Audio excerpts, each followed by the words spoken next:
Erica nagsalita na, so gaano nga ba katotoo at siya na nga ba ito? Or siya ba ang may-ari ng page na ito? So bago natin umpisa ng ating paksa for today's video, please support po natin ang Team Kalingap, sila Kuya Bal, lahat po ng charity vlogger na kasama po nila. So for today's video, pag-uusapan po natin ang isa sa mga page na kita ko, no?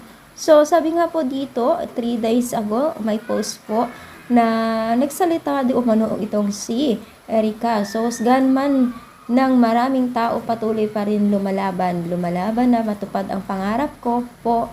Nagpapasalamat ako sa mga taong tumulong sa amin, lalo na sa Team Kalingap at sa lahat ng sumusuporta sa akin, at mahal ko kayo. So guys, itong mensahe na ito ay wala naman pong masama, no, kung si Erica man ito o hindi, no. Pagkos magandang mensahe at magandang pasasalamat, kumbaga magandang image ito kay Erica, no. So for today's video nga ay mukhang hindi po si Erica itong pagmamay-ari ng page na ito, kasi kilala naman natin itong si Erica, no. Hindi yan nagsasalita, hindi po yan na nagbibigay ng pahayag, totoo man o hindi, na panghusga po nila, ay hindi po yan nagsasalita. Kumbaga napaka-professional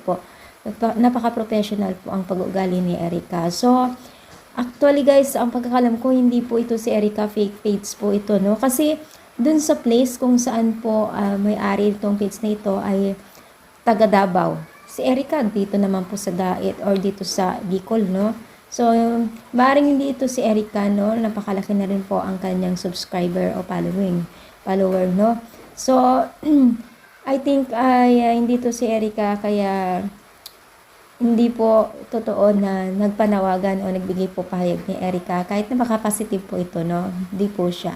So dito po ay ang pinaka-social media account ni Erica ay Facebook, hindi po siya page. Personal account po. Kasi follower din po ako ni Erica sa kanyang Facebook.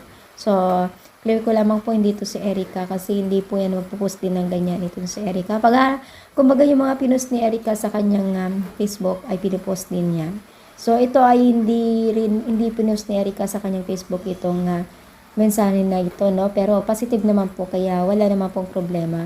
Ang akin lang dito ay I think hindi to si Erica, no, kasi hindi yan nagsasalita si Erica, hindi pa nagbibigay ng pahayag. Ang mahalaga ay masaya po ang Team Kalingap at masaya ngayon si Erica. So ano yung masasabi dito sa ating paksa for today's video? Comment down po dito sa baba at palike na rin po ang ating video, at supportahan po natin ang Team Kalingap at ang Team Kuya Bal. So thank you and God bless.